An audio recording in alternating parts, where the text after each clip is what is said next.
Welcome survivors, I'm GP with the latest ARK news.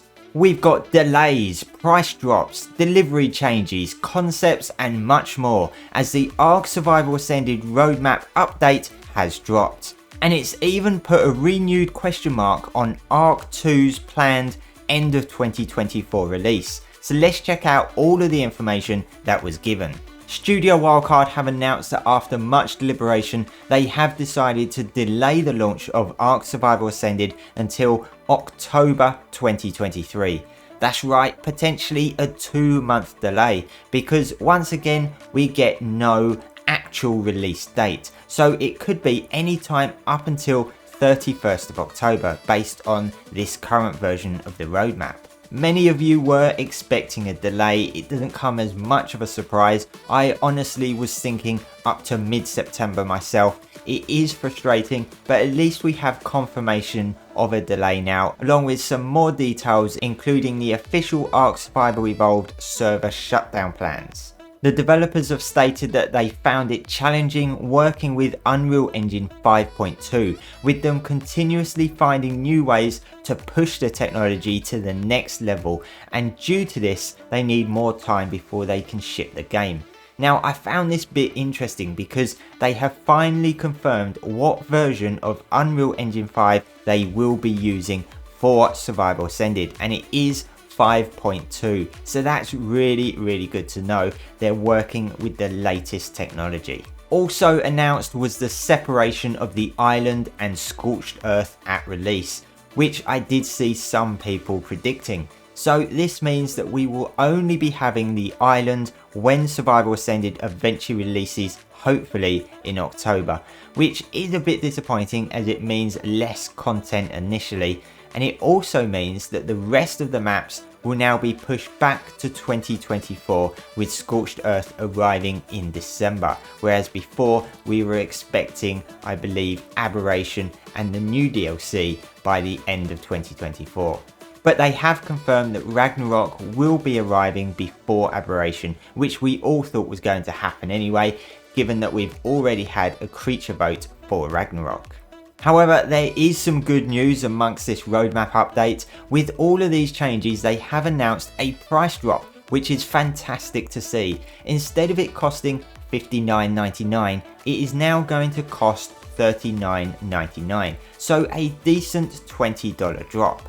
With the game now launching as an early access title at $45 with a launch discount of $5 bringing it to $40. Now, I've seen a lot of confusion over this because some people seem to think that the launch discount refers to the official launch out of early access in late 2024, but this is actually the initial launch in October will be $39.99. It's likely to be $39.99 for a period before it becomes $45. Also, I've seen a lot of questions about whether the price drop includes all DLCs. Well, they've not stated it doesn't, and honestly, I doubt they'd change their plans on that. I believe the $39.99 will include everything with the exception of the brand new canonical DLC. The bundle itself has not changed. The only things that have changed is the price of the bundle and the fact that Scorched Earth is not coming at release, and all of the maps have been pushed back several months due to the delay. So they've preempted some of the bigger questions, providing us with a bit more information. Gameplay is still set to be shown close to the launch of Survival Ascended. This has always been their plan, so that's no real change there, besides the fact that the launch is several months later. This is how Wildcard do things. They always show gameplay shortly before they launch. It happened with Survival Evolved, they're doing it again with Survival Ascended, they're likely to do it with ARK 2. The Survival Evolved official server network shutdown has also been pushed back to the 30th of September, which I suspected it would have been if there was a delay, giving players an additional month before everything is taken away. Official server saves will still be coming, no further details on that provided yet. However, Cedric did say on Twitter that more on saves will be coming soon, but we all know how long wildcards soon can be. There will be no server transfers when the island releases due to Scorched Earth not being included. This means if you choose your island map and decide you don't like that particular server, you'll need to start afresh if you want to move servers. This is just what it was like when ARK Survival Evolved first released back in 2015. Early access will be lasting until late 2024, at which point all content should be released.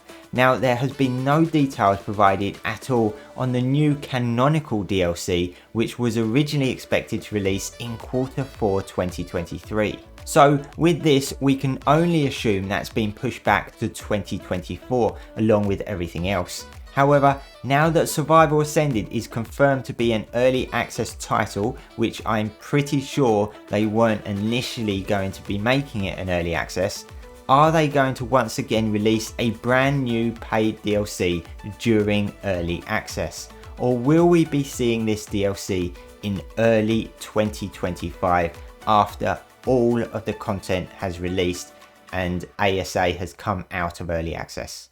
We all remember the outrage that Scorched Earth caused when that was released during early access.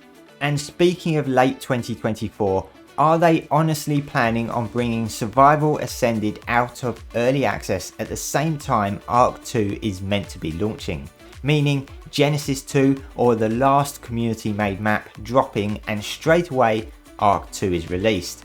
I personally don't think so. For me, this strongly suggests a further pushback of ARK 2 to 2025. They, however, didn't make any mention of this in their roadmap updates. And they also showed off a new ASA comparison, which in all honesty is the least exciting one to be shown off so far, because they honestly don't look much different really. And with all of this news of delays and changes to their plans, this would have been a good time to show something much better, like some creatures or something. And the aberration creature vote will be coming very soon. I suspect in the next week or two that we'll see the submissions open for that. So lots of information to unpack there. A lot of it was predictable, but it's very nice to see that price drop too. I do still have high hopes for this remaster. I think it's going to be a great game when it finally releases, especially with everything that Unreal Engine 5 can provide. And even though delays are very predictable with Wildcard, it is still disappointing when it does happen. And now the wait continues. Fingers crossed that it does actually release in October. I really hope so, particularly for Wildcard's sake. Survivors, if you don't want to miss out on all the latest ARK news, make sure to subscribe. Thanks for watching, and I'll see you next time.